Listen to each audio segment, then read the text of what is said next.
Hi friend, welcome to my YouTube channel Lakshya matric coaching centre. आज हम लोग class 10th का, जो आपको पता होगा, क्लास 10th का एनसीईआरटी बुक से पढ़ेंगे समांतर श्रेणी के बारे में। किसके बारे में? समांतर श्रेणी। इसके बारे में हम आज पढ़ेंगे। हम आपको बताना चाहते हैं, पढ़ने से पहले समांतर श्रेणी कहते किसको है वह पहले देख लीजिए। देखिए, यहाँ एक ऐसी श्रेणी जो किसी नियत संख्या के जुड़ने या घटाने से प्राप्त हो उसे समांतर श्रेणी कहते हैं। यानी एक ऐसी श्रेणी जो किसी नियत संख्या से जोड़ने या घटाने से प्राप्त हो उसे समांतर श्रेणी कहते हैं। एक बार और देखिए, एक ऐसी श्रेणी जो किसी नियत संख्या से जोड़ने या घटाने से प्राप्त हो उसे समांतर श्रेणी कहते हैं। यहाँ तक समझ गए? चलिए देखिए, इसको हम लोग शॉर्टकट में एपी से भी सूचित करते हैं। आप देखिए, इसका पहले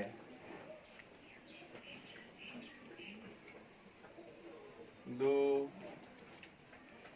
5, 7, 3, 5, 7, 9, 16वां पद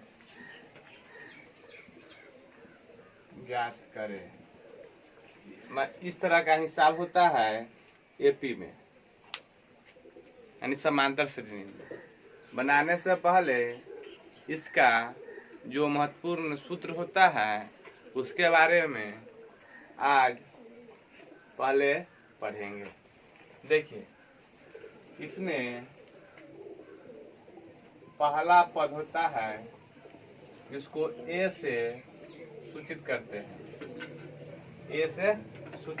हैं, यानी इसका जो पहला पद होता है उसे हम लोग ए से सूचित करते हैं।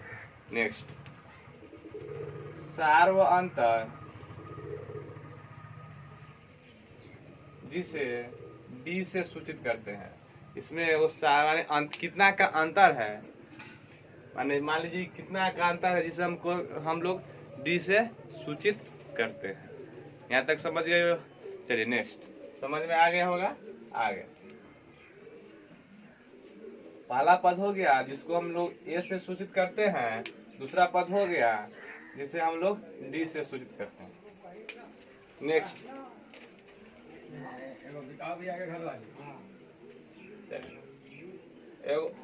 एक होता है एन पदों का एन बराबर, यानी पदों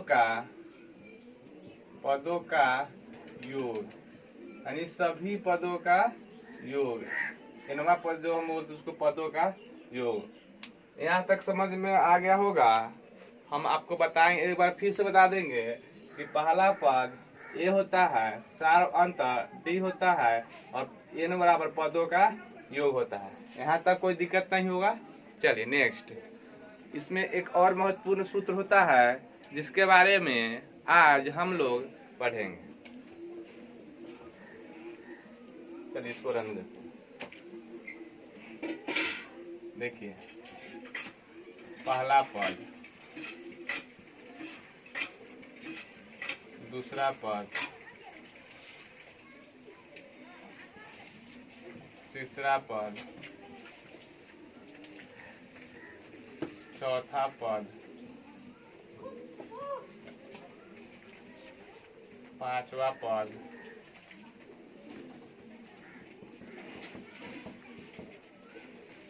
यही है।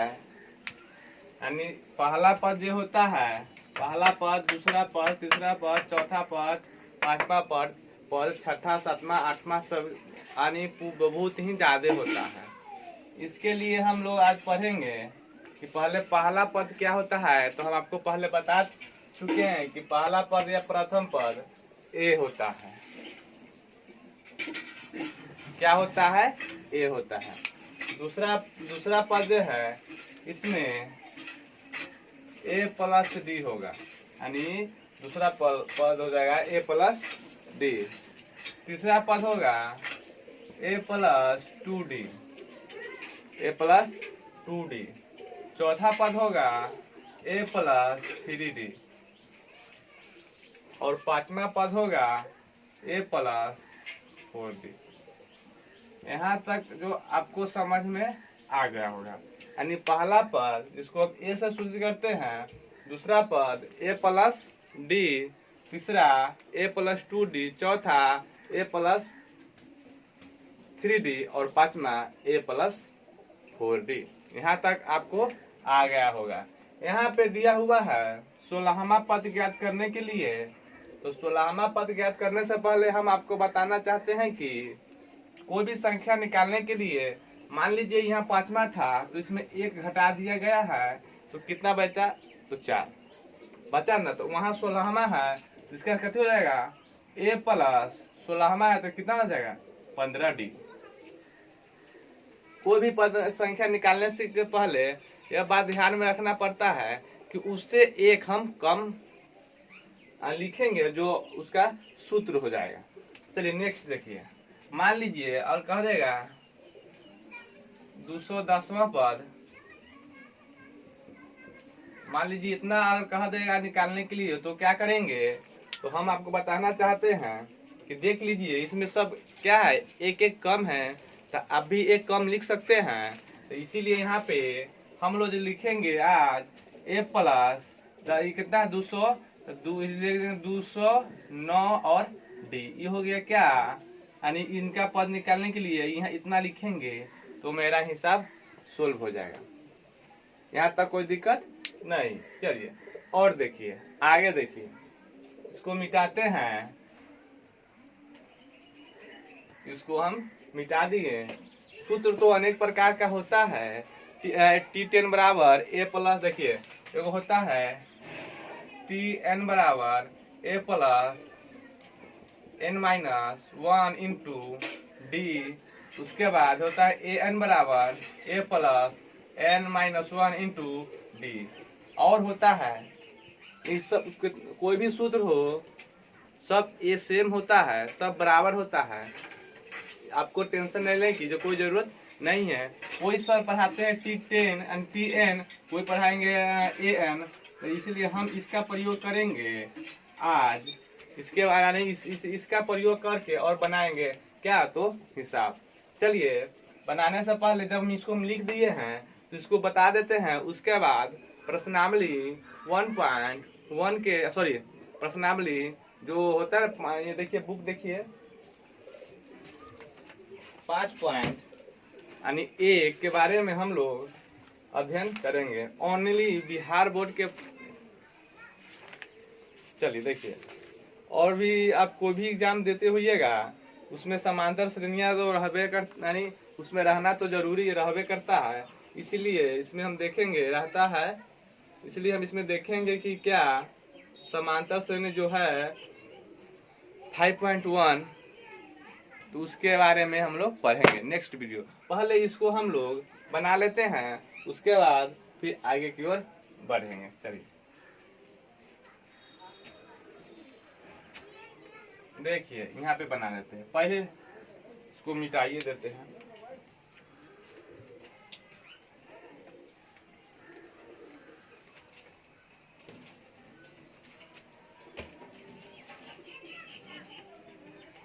चलिए देखेंगे क्या है। तो पहले हम लोग करेंगे क्या, बहुत ही आसान तरीका से लिखेंगे, उसके बाद ही बनाएंगे। पहले क्वेश्चन को देखते हैं, उसके बाद उसका सॉल्यूशन निकालेंगे। देखिए यहाँ है 3, 5, 7, 9 डॉट डॉट डॉट एवं 16वां पद ज्ञात करें। क्या है? 16वां पद ज्ञात करें। आपको हम पहले भी बता चुके हैं। पहले देखिए मेरा जो तरीका है बहुत ही आसान तरीका है। पहले देखेंगे कि प्रथम पद कितना दिया हुआ है, उसके बाद सार्व अंतर कितना दिया हुआ है, उस सब निकालने के बाद कोई भी पद निकालेंगे। चलिए देखिए, दिया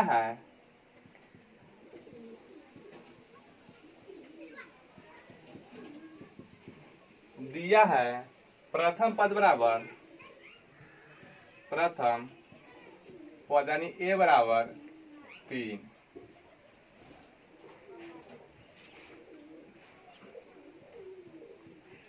सार्व अंतर यानी डी बराबर, करना क्या है कि 5 में से 3 को घटा दीजिए, तब 5 माइनस 3 बराबर 2, ये हो गया डी बराबर। हम आपको पहले ही सूत्र लिख चुके हैं। आप उसके बाद एनवा पद बराबर दिया हुआ है कितना, वो 16, यानी 16 पदों का यानी इतना निकालना है। चलिए 16 दिया हुआ है, एनवा पद बराबर। आप देखिए करना क्या है, सूत्र का प्रयोग करेंगे, इसको मिटाते हैं, यहाँ इस सूत्र का प्रयोग करेंगे। देखिए लिखेंगे ए एन बराबर A plus N minus 1 into D, यही सूत्र है। चलिए देखिए ए का मान कितना है, तो ए का मान 3 है, प्लस एन का मान कितना है, तो एन का मान 16 है, माइनस 1 का 1 इंटू डी का मान कितना है, तो डी का मान 2 है। यहाँ तक कोई दिक्कत? चलिए नहीं है। नेक्स्ट देखिए, आप करना क्या है, तो 3 प्लस 16 में से एक गया तो कितना जाएगा 15 गुने 2। अब इसको 15 दूनी तो 3 प्लस 15 दूनी 30 बराबर 33, ये हो गया आपका आंसर। यानी इतना आ गया क्या आपका आंसर। यानी इसको हम जो दिखाए हैं तो बता दिए कि कैसे इसका प्रयोग किया जाता है, और विश्वास न हो तो आप इसको बढ़ाते जाइए, आगे की ओर बढ़ते जाइएगा। आप जहाँ 16वां पद पूरेगा यानी पूरा लिख लीजिएगा, और जैसे में 9 है तो 11 होगा, उसके बाद फिर 13, उसके बाद 15, उसके 13 के बाद 15, 15 के बाद 17, 17 के बाद 19, 19 के बाद 21, उसके बाद 23, ऐसे मैंने बढ़ते जाइए आगे की ओर। और अब आपको देखने को मिलेगा कि हम जब इसको गिनेंगे यानी इसको शुरू से गिनेंगे तो पता चलेगा कि जहाँ 16 पूरा है वहाँ उसका आंसर 33 आ चुका है। अगर मेरा यह हिसाब आपको अच्छा लगा, समझ में आ गया, तो आप मेरे चैनल को सब्सक्राइब, शेयर एंड लाइक करना नहीं भूलिए। जय हिंद, जय भारत।